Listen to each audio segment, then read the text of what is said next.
नमस्कार. भारत सत्ता लाईव्हमध्ये आपल्या सर्वांचं मनपूर्वक स्वागत. मी स्वाती ढोक. 8 मार्च हा महिला दिन म्हणून सर्वत्र ठिकाणी साजरा केला जातो आणि महिलांच्या वेगवेगळे प्रश्न आणि अडचणी यावर भाष्य केले जाते. भारत सत्ता लाईव्ह हे गेल्या 4 वर्षापासून महिलांच्या वेगवेगळ्या प्रश्नावर चर्चा करतात. ह्याही वर्षी तशाच पद्धतीने चर्चा करण्यासाठी पंचशील डावकर मॅडम यांना आमंत्रित केलेलं आहे. तर त्या स्वामी रामानंद तीर्थ मराठवाडा युनिव्हर्सिटी नांदेड उपपरिसर पेठ लातूर येथे समाजकार्य विभागात प्राध्यापक म्हणून कार्यरत आहेत. तसंच महिलांच्या वेगवेगळ्या प्रश्नावर आणि समस्यावर त्या काम करतात आणि इतरही लहान मुलं असतील किंवा इतर महिलांच्या समस्या असतील त्यावर त्या काम करतात. तर मी सुरुवात करते की महिलांवरील जे अदृश्य हिंसा होते तर त्याचं प्रमाण वाढत जाते, ते कमी होत नाही आहे. तर त्याबद्दल तुम्ही काय आपलं मत मांडाल? नमस्कार स्वाती आणि भारत सत्ता लाईव्हचे जे प्रेक्षक आहेत त्यांनासुद्धा धन्यवाद ही संधी दिल्याबद्दल. दृश्य आणि अदृश्य हिंसेचं जे काही कारणं आहेत ती वाढत आहेत असा प्रश्न आहे. तर त्याबद्दल एकच एक कारण सांगता येणार नाही. एकच एक कारण हिंसेच्या संदर्भात पुढे येत नाही, तर अनेक कारणं आहेत. हिंसा मुळात पाहिलं तर ती काही निर्वात पोकळीत घडत नाही. हिंसा ही माणसांच्या संपर्कात घडते, तुमच्या आमच्या अवकाशात घडते आणि तुमच्या आणि आमच्या आजूबाजूला घडते. आणि म्हणून हिंसेच्याबद्दल जेव्हा आपण किंवा लैंगिक हिंसेच्याबद्दल आपण विचार करतो तेव्हा तिथं हिंसा घडवून आणणाऱ्या व्यक्तीला पावर आणि कंट्रोल करायचं असतं. जो काही गुन्हा करणार आहे, जो काही लैंगिक हिंसा करणार आहे त्याला नियंत्रण मिळवायचं असतं, सत्तेमध्ये सहभागी व्हायचं असतं आणि ते सामर्थ्य त्याला सिद्ध करायचं असतं. आपल्या समाजामध्ये जर आपण विचार केला तर 2 वर्ग दिसतात. एक आहे सत्ता केंद्रित वर्ग आणि दुसरा आहे सत्ताहीन वर्ग. मग आपल्याकडे महत्त्व कोणाला आहे? तर ज्याच्याकडे सत्ता आहे त्याला. आणि मग सत्ताधारी जो वर्ग आहे तो नेहमी प्रभावात राहतो. त्याचा प्रभाव समाजावरती आहे, त्याचा प्रभाव निर्णयांमध्ये आहे, त्याचा प्रभाव प्रक्रियांमध्ये आहे, त्याला संधी आहे, त्याला अपॉर्च्युनिटी आहे. पण जो असा घटक आहे समाजामध्ये ज्याला संधी मिळालेली नाही आहे, जो दुर्लक्षित आहे, जो दडपला गेलेला आहे, तर अशा घटकाला कुठेतरी एक आतून वाटत असतं की माझी चर्चा व्हावी, मी पुढे यावं, माझी चर्चा व्हावी, माझं नाव व्हावं. या दृष्टिकोनातून नकारात्मक पद्धतीनं मार्ग चोखळले जातात आणि हिंसा घडवल्या जातात. आता लैंगिक हिंसा जी आहे किंवा महिलांवरची जी हिंसा आहे या हिंसेला एक कृत्य म्हणून जर आपण पाहायला गेलो तर ती का घडतं त्याची मी आधी म्हणाल्याप्रमाणे की अनेक कारणं आहेत.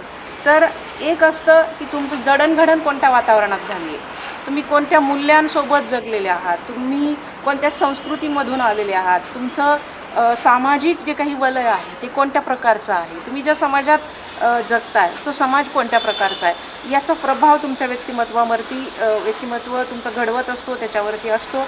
आणि म्हणून त्या जडणघडणीतनं सुद्धा कधीकधी गुन्ह्यांची पार्श्वभूमी तयार होताना आपल्याला दिसते आणि ते वर्तन पुढे येताना आपल्याला दिसतं. आणि गुन्ह्यांचा एक पिरॅमिडसुद्धा आपल्याला दिसतो, जो पिरॅमिडच्या जर तळाशी आपण बघितलं तर व्हर्बल एक्सप्रेशन आहे, त्याच्यानंतर जर आपण बघितलं तर फिजिकल एक्सप्रेशन आहे आणि त्याच्यानंतर सुसायडल असा तो पिरॅमिड आपल्याला दिसून येतो. आधी जेव्हा आपण व्हर्बलचा विचार करतोय त्या पिरॅमिडच्या तळाशी असतं तुमची मूल्ये कोणती आहेत, तुमचे विश्वास काय आहे. मग मूल्य आणि विश्वासामध्ये काय येतं त्याच्यामध्ये हमखास तुम्ही जातीय विचार करता, तुम्ही धार्मिक विचार करता, तुम्ही वर्ग आणि लिंगभेदाचा विचार करता आणि त्याच्यामधून तुमची एक जीवनशैली तयार होते. मी व्यक्तीचं इंट्रोडक्शन जेव्हा पाहते किंवा बघतो तर ही व्यक्ती आहे पण त्याची जात कोणती आहे हे आपण आतल्यात शोधत असतो, सॉफ्टवेअर चालू असतं त्याची जात शोधण्याचं. तर अशा प्रकारची मूल्ये जी आहेत जातीय, धार्मिक, सांस्कृतिक, कास्टिस्ट, वर्ग अनुषंगानं असलेली ही मूल्येसुद्धा या प्रकारच्या हिंसांना कारणीभूत असतात. पुढे जाऊन जर आपण पाहिलं तर व्हर्बल एक्सप्रेशन आपले काही आजूबाजूच्या हिंसा होतात त्या भाषेमधून सुद्धा होतात. दृश्य आणि अदृश्य जो शब्द तू वापरलास त्याच्या अनुषंगानं हे बोलावं लागेल, कारण भाषा ही तुमच्या जडणघडणीतला फार मोठा भाग आहे. काही विद्यापीठातल्या महिलांनी एका ठकार नावाच्या विद्यार्थिनीनं सुद्धा शिव्यांवरती गाली प्रोजेक्ट केलेला आहे, रिसर्च केलेला आहे. तर त्या प्रोजेक्टच्या अनुषंगानं असं समोर आलं की हिंसा ह्या फक्त शारीरिक नसतात तर शाब्दिकसुद्धा असतात. आणि मग आमच्याकडे शिव्या कशा प्रकारच्या दिल्या जातात, तर केवळ आईवरून दिल्या जाणाऱ्या शिव्या या 500 प्रकारच्या आहेत. म्हणजे भाषिक एक्सप्रेशन आमचं काय आहे, आमची हिंसा किती खोलात जाऊन बघितलं तर किती प्रभावी पद्धतीनं आम्हाला एका वेगळ्या आणि संकुचित मार्गाकडे घेऊन जाते हे आपल्याला पाहायला लागेल. आणि आज जर आपण आजूबाजूला पाहिलं, लातूरमध्ये सुद्धा आपण अनुभवलं तर 5वीच्या मुलांच्या ओठावर सुद्धा अतिशय गलिच्छ आणि किळसवाण्या शिव्यांचा वापर झालेला आपल्याला पाहायला मिळतो. शाळांच्या कॉर्नरला, चौकाचौकांमध्ये मुलांच्या ग्रुपनं जेव्हा मुलं एकमेकांच्या सोबत जात असतात तेव्हा आपल्याला दिसेल की त्यांच्या ओठांवरची भाषा काय आहे. आणि म्हणून एक महान व्यक्ती म्हणतो की तरुणांच्या ओठावरची भाषा तुमच्या देशाचं भवितव्य ठरवत असते.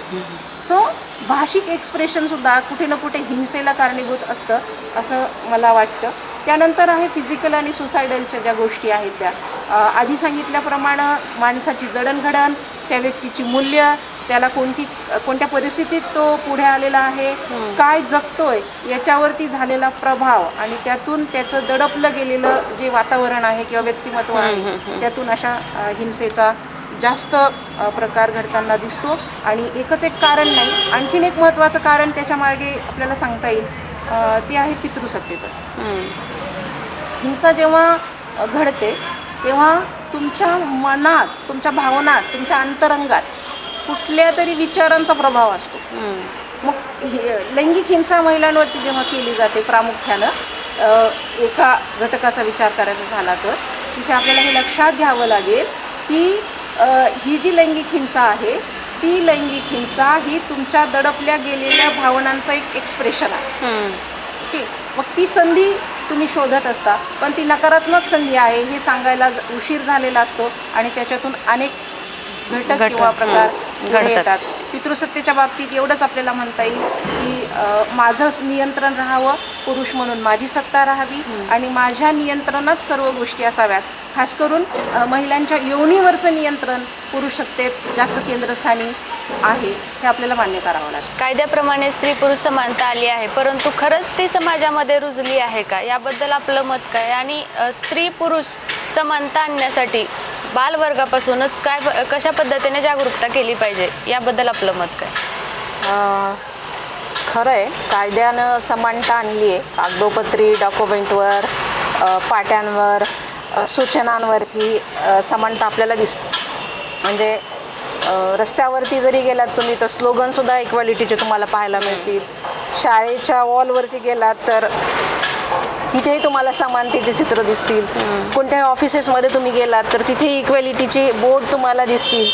पण घरापासून संसदेपर्यंत समानता आली आहे का आणि ती आचरणात आली आहे का, तर त्याचं उत्तर काही प्रमाणात आली आहे आणि भरपूर प्रमाणात ती आलेली नाही असं आपल्या भारतात खेदानं म्हणावं लागतं. कारण पुन्हा एकदा आपण पितृसत्तेच्या प्रभावाखाली जगतोय. पितृसत्तेच्या प्रभावाखाली म्हणजे आपण काही प्रमाणातच महिलांना संधी देतो आणि जास्त प्रमाणात आज जिथं कुठं तुम्ही बघताय पब्लिक प्लेसेसमध्ये सगळीकडे पुरुषांचा वावर तुम्हाला जास्त दिसेल. आणि मग जिथं संधी नाकारली जाते तिथं महिला आपोआप बाजूला येतात. संधी नाकारली जाते का, तर ही एक धारणा आहे की एक बाई आहे आणि ती काय करणार आहे.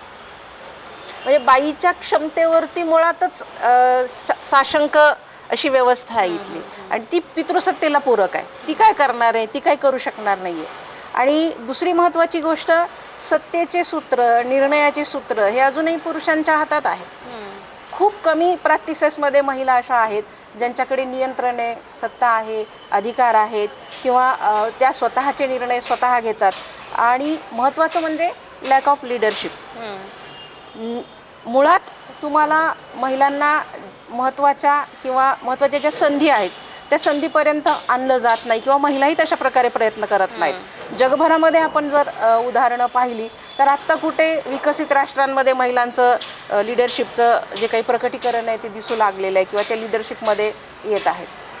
भारतामध्ये जर आपण पाहिलं की समतेचं आचरण होतंय का, तर आत्ताच्या लोकसभेमध्ये जर आपण पाहिलं तर लोकसभेतलं चित्र निराशादायक आहे. फक्त 12.9% महिला लोकसभेत संसदेत आपली कामगिरी करतायत.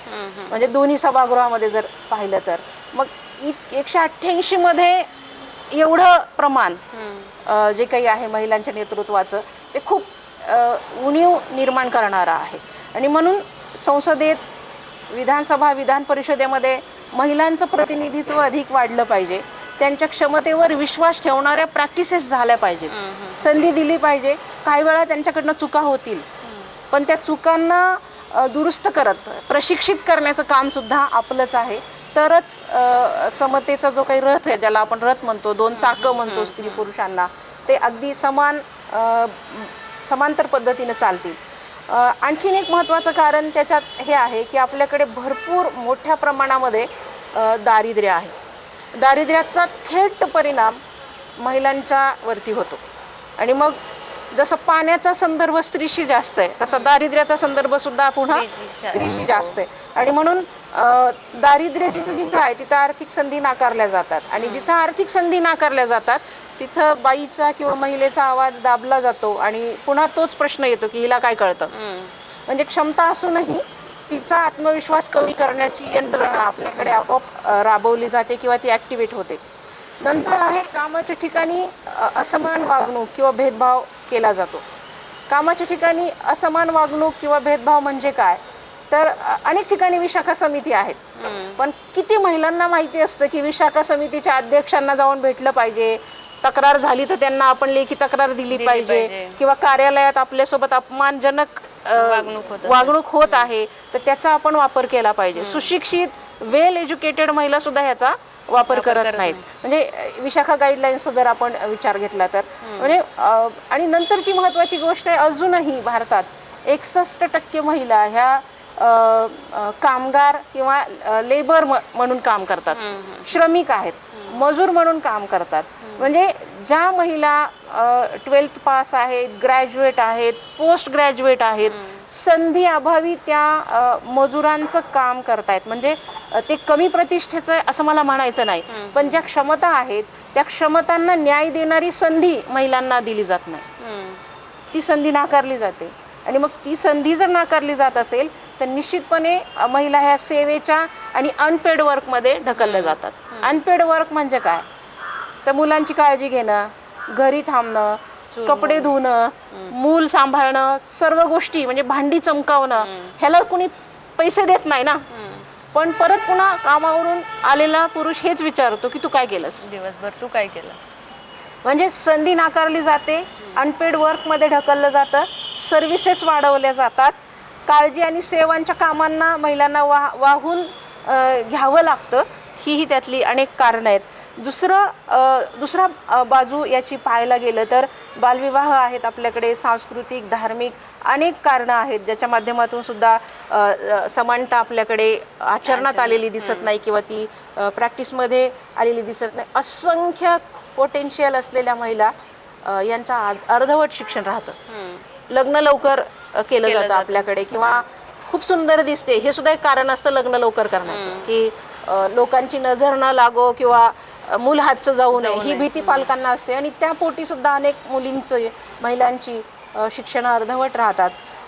जसं मी म्हटलं की सामाजिक, धार्मिक, सांस्कृतिक अनेक कारणं समानता आचरणात न येण्यामागं आहेत. आणि असा अंदाज आहे युनायटेड नेशन्सचा की 2030 पर्यंत 110 दशलक्ष महिला या अर्धवट शिक्षणात राहणार आहेत. ही आकडेवारी प्रचंड मोठी आहे, खूप खेदजनक आहे आणि महिलांची संधी नाकारणारी आहे. आणि जर संधी नाकारली तर त्या क्षमता कशा आजमावतील, आणि क्षमता आजमावता आल्या नाहीत तर त्यांना बरोबरी कशी करता येईल, आणि बरोबरीत त्यांना आपला परफॉर्मन्स देता आला नाही तर ती समता आचरणात दिसणार नाही. आणि म्हणून याच्या विरोधात आपल्याला गहन पावलं विचारपूर्वक उठवावी लागतील.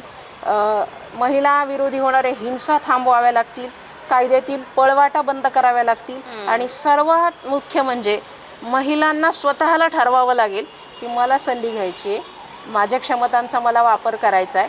आणि ही संधी पुरुषांना मागे टाकण्यासाठी नाही घ्यायची आहे, तर त्यांच्या बरोबरीने येण्यासाठी घ्यायची आहे. आणि एक नवसमाज निर्माण करायचा आहे ज्याच्यामध्ये बुद्धांनी दिलेली बंधुता, मैत्री, शांती ही मूल्य असतील. आणि सगळ्यात महत्त्वाचं म्हणजे समतेचं आचरण करताना करुणा आपल्यामध्ये असली पाहिजे. करुणेचं आचरण जेव्हा होईल तेव्हा स्त्री पुरुषांमधली समता ही अधिक मौल्यवान ठरेल. संपत्ती तसं पाहायला गेलं तर संपत्तीमध्येही महिलांना समान अधिकार आहे, तर बरोबर. तसा तो घेतला जात नाही किंवा दिला जात नाही. तर बरोबर. आता सध्या त्याचेही प्रॉब्लेम चालू आहेत, तर त्याबद्दल आपलं मत काय? मुळात आपल्याकडे दोन भाग आहेत हे आपण मान्य करावं, की ज्यांना संधी मिळाली, ज्या थोड्याफार शिक्षणात महिला आल्या आणि हक्काबद्दल अवेअर झाल्या, त्या महिला संपत्तीबद्दल आत्ता कुठेतरी रेडी आहेत. माझ्या ओळखीतली एक मैत्रीण आहे आणि तिच्या घरी जेव्हा संपत्तीचं वाटप होण्याचं चर्चा होते, ते 2 भाऊ आणि ती एकटी आहे, तिचं लग्न झालेलं आहे. तर तिची सुद्धा धारणा अशी आहे की मी माझ्या आईच्या संपत्तीत मी मालकी मागणार नाही. शिकलेली आहे, ग्रॅज्युएट झालेली आहे, पण धारणा अशी आहे की भावांना जाऊ दे, मला कशाला. ही एक आहे. दुसरं महत्त्वाचं असं आहे की मुलग्यांना इतक्या वेगळ्या प्रकारे आपल्यात पालन पोषण केलेलं आहे की आमच्यानंतर तूच अधिकारी आहेस. म्हणजे तिथं पण पुरुष सत्ता आहे. आणि मग संपत्तीतलं जे काही वितरण आहे किंवा विभाजन आहे ते असमान पद्धतीनं केलं जातं. आणि मग निश्चितपणे त्याचा परिणाम कुठे ना कुठे या सगळ्या गोष्टींवरती होतोय. अलीकडे थोडीफार जाणीव होत आहे, पण ती संपत्तीचं विभाजन पुन्हा त्याच दृष्टिकोनातून आपल्याला विचारात घ्यावं लागेल की आदर करण्यासाठी, एकमेकांना चांगली कल्चर देण्यासाठी आणि एकमेकांची काळजी घेण्यासाठी मग आईबाबांची जबाबदारी सुद्धा मुलींनी घेतली पाहिजे. संपत्तीत हक्क हवा आहे तर कर्तव्य पण तुम्हाला करावी लागतील. फक्त संपत्ती घेऊन नाही थांबायचं आहे, तर तुम्हाला त्यांची बरोबरीनं म्हणजे मुलांच्या बरोबरीनं जबाबदारी उचलावी लागेल. ती तुम्ही उचलायला तयार आहात का हे ठरवावं लागेल.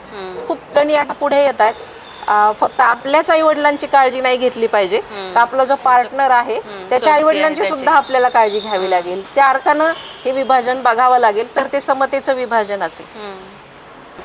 एकीकडे महिलांच्या अत्याचाराचं प्रमाण वाढलेलं आहे, पण दुसरीकडे महिलांकडून पुरुषांवरती अत्याचार केले जातात किंवा त्याला प्रताडित केलं जातं. तर त्यावर आपलं मत काय आहे? आणि काल परवा जो IT इंजिनियर जो होता त्यानं लाईव्हमध्ये सुसाईड केलं की त्याच्या पत्नीच्या त्रासाला कंटाळून तो आत्महत्या करत आहे, तर त्याबद्दल आपलं मत काय आहे? खरं पाहता स्वतःला संपवणं किंवा त्या स्टेजला येणं ही अत्यंत कठीण आणि वाईट घटना आहे. कोणीही अशा प्रकारच्या सुसायडल केसपर्यंत जाता कामा नये. महत्त्वाचं हे आहे की आपलं जीवन आणि आपली मूल्य, ही जी घटना आहे की किंवा हे जे संदर्भ दिलेस तू की अलीकडे काही पुरुषांचं शोषण होत आहे किंवा त्यांना प्रताडित केलं जातं, खास करून महिलांकडून, जवळच्या आणि नातेसंबंधातल्या असं म्हणूयात आपण. तर हे आपल्याला मान्य करावं लागेल की अलीकडच्या काळामध्ये पुरुषांचं शोषण होतं आणि दुबळ्या पुरुषांचं शोषण खूप जास्त प्रमाणामध्ये केलं जातं. औरंगाबादला जर तुम्ही गेलात तर तिथे तुम्हाला पुरुष पीडित आश्रम आहे. म्हणजे महिलांकडून किंवा स्त्रियांकडून जे काही अत्याचार केले जातात त्या अत्याचारामुळं पीडित होऊन ते त्या आश्रमात आलेले पुरुष आहेत. संभाजीनगरचं हे उदाहरण आपण घेऊयात. दुसरं महत्त्वाचं आहे की दुबळ्या पुरुषांचं महिलांकडून शोषण होतं म्हणजे काय होतं, ज्याचा आपल्याला पहिल्या प्रश्नाशी संबंध लावावा लागेल. म्हणजे पुन्हा तिथे हिंसा किंवा शोषण का होतं, तर सत्ता आणि नियंत्रणाची गोष्ट येते. महिलांना सुद्धा, महिला ज्या आहेत त्या सुद्धा पुरुष सत्तेच्या वाहक असतात, पुरुष सत्ता विचारांच्या असतात, दबाव टाकणाऱ्या असतात, शोषण करणाऱ्या असतात, पण काही प्रमाणात असतात, सर्वच नसतात. हे इथं आपल्याला ध्यानात घ्यावं लागेल. आणि मग ज्या काही शोषण करण्याच्या वृत्तीनं नियंत्रण आणि सत्तेचा वापर करतात, ती मनोवृत्ती आणि मूल्य आपल्याला पुन्हा तपासावी लागतील आणि त्याच्याकडे बघावं लागेल. आणि पितृसत्तेच्या वाटेनं जाणारे किंवा वाहक आपण होऊ नये याची काळजी महिलांनी घेणं अत्यंत गरजेचं आहे. स्वारगेटमधील आत्ताची घटना जी आहे, तर त्यामुळे महिला सुरक्षतेचा जो प्रश्न समोर आला आहे, तर त्याबद्दल सरकार जागरूक नाही, याबद्दल तुमचं मत काय? की जागरूक आहे किंवा नाही आहे, किंवा समाजाचा दृष्टिकोन, याबद्दल तुमचं मत काय आहे? पहिल्यांदा तर सार्वजनिक ठिकाणी किंवा पब्लिक प्लेसेसमध्ये अशा काही हिंसा होतात किंवा घटना घडतात, त्या आपल्यासाठी अतिशय शरमेची गोष्ट आहे. सार्वजनिक ठिकाणी महिलाच नाही तर पुरुष, मुलं, वृद्ध, बालकं सगळीच सुरक्षित राहिली पाहिजेत. सार्वजनिक ठिकाणी नाही तर पर्सनल ठिकाणी सुद्धा ती सुरक्षित राहिली पाहिजेत.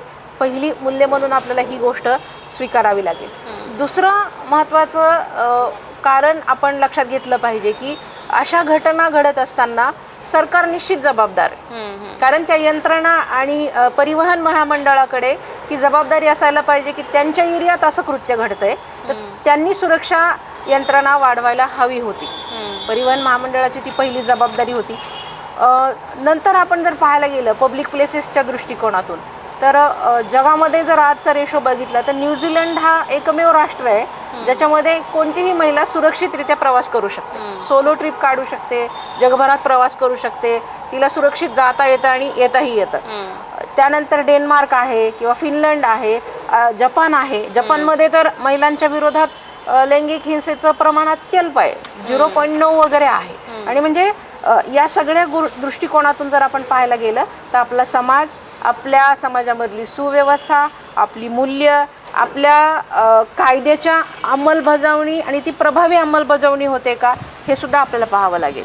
फक्त कायदे करून महत्त्वाचे नाहीत किंवा मोर्चे काढूनही महत्त्वाचे नाहीत किंवा त्या व्यक्तीला ज्याने गुन्हा केला आहे किंवा ज्याने अशा प्रकारचा बलात्काराचा घटना घडली आहे त्यामधल्या गुन्हेगाराला हे रिअलाइज होणं गरजेचं आहे की मी हे का वागतोय आणि हे माझं वागणं किती चुकीचं आहे. मग हे जर बदलायचं असेल तर आपल्याकडे तत्पर पोलीस प्रशासन पण पाहिजे आणि शाळांमधून लैंगिक शिक्षणाचा जो काही आग्रह आहे तो सर्व पालकांनी धरला पाहिजे. नुसता लैंगिक शिक्षणाचा आग्रह धरून चालणार नाही तर त्याबद्दलच्या मोकळेपणानं गप्पा सुद्धा कुटुंबात व्हायला हव्यात की आज कोणाबद्दल काय घडलंय, मुलीबद्दल काय घडलंय, मुलाबद्दल काय घडलंय, त्याला सेफ अनसेफ काही प्रसंग आलेत का. आणि महत्त्वाची गोष्ट म्हणजे बस स्थानकच नाही तर सगळ्याच ठिकाणी चांगल्या लैंगिक शिक्षणाचं प्रशिक्षण देणाऱ्या प्रशिक्षकांची गरज आहे. ती व्यवस्था आपल्याकडे असली पाहिजे. आणि सगळ्यात महत्त्वाचं म्हणजे आपली कल्चर जर खूप ग्रेट आहे असं आपण म्हणत असो, भारतीय संस्कृती खूप महान आहे, तर त्यामध्ये त्या महानतेचं प्रकटीकरण झालं पाहिजे. आपण आदर आणि मूल्यानं वागलं पाहिजे. आणि म्हणून पुन्हा संदर्भ तोच येतो की जिथं शांतता आहे, जिथं मैत्री आहे, जिथं रिस्पेक्ट आहे, तिथं खऱ्या अर्थानं माणुसकी आहे. आणि जिथे माणुसकी आहे तिथे एकमेकांच्या बद्दलची समता नक्की येईल आणि या सगळ्या गोष्टींमध्ये आपल्याला कामही करता येईल. खरंच खूप छान पद्धतीनं पंचशील डावकर मॅडम यांनी त्यांचे मतं मांडली आहेत. अशा नवीन नवीन गोष्टीसाठी आणि वेगवेगळ्या प्रश्नाची जाणीव करून घेण्यासाठी भारत सत्ता लाईव्ह पाहत राहा, लाईक करा, सबस्क्राईब करा आणि शेअर करा.